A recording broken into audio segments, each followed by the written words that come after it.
మా చిన్నప్పుడు అమ్మమ్మ వాళ్ళ ఊరు, నానమ్మ వాళ్ళ ఊరు సమ్మర్ వస్తే చక్కగా వెళ్ళేవాళ్ళం. అక్కడ పొలం గట్ల మీద తాడి చెట్లు ఉండేవి. ఆ తాడి చెట్లకి మా చుట్టాలు అంటే పెదనాన్నలు, బాబాయిలు ఉంటారు కదా! వాళ్ళైతే ఇవి మాకు తీసుకొచ్చి ఇచ్చేవాళ్ళు. చాలా బావుంటాయి. మనకప్పుడైతే ఫ్రీగా దొరికేయి.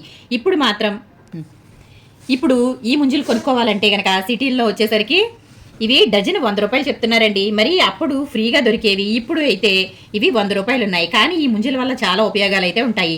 సమ్మర్‌లో ముంజు తినడం వల్ల ఇది ఒంటికి చలవ చేస్తుంది. అలాగే ముంజులు ఇందులో మధ్యలో నీళ్ళు అయితే ఉంటాయి. ఒళ్ళు పేలినప్పుడు ఆ నీళ్ళని ఒంటికి రాసుకోవడం వల్ల ఒళ్ళు అనేది ఆ పేలినది చక్కగా తగ్గిపోతుంది. అలాగే ఇవి చాలా చలవ చేస్తాయి. మరి అటువంటి ముంజులు ఇప్పుడు చాలా ఎక్కువ ఖరీదైపోయాయండి. అప్పుడైతే ఫ్రీగా దొరికేవి. ఇప్పుడు మాత్రం ముంజలంటే కొనాలంటే ఆకాశాన్ని అంటుతున్నాయి. మీలో ఎంతమందికి ముంజలంటే ఇష్టం?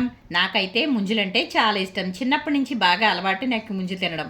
మరి ఈ ముంజలు మీలో ఎంతమంది ఇష్టపడతారు? కామెంట్ చేసేయండి.